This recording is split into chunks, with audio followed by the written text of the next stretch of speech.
என்ன அழகு உன் அருளழகு, என்ன அழகு உன் அன்பழகு, என்ன அழகு உன் அருளழகு, என்ன அழகு உன் அன்பழகு.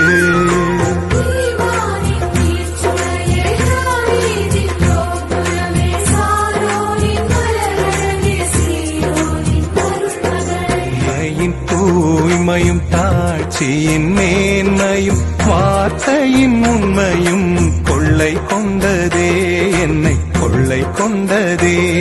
உன் கண்ணிமையின் தூய்மையும் தாட்சியின் மேன்மையும் வார்த்தையின் உண்மையும் கொள்ளை கொண்டதே, என்னை கொள்ளை கொண்டதே. இயேசுவின்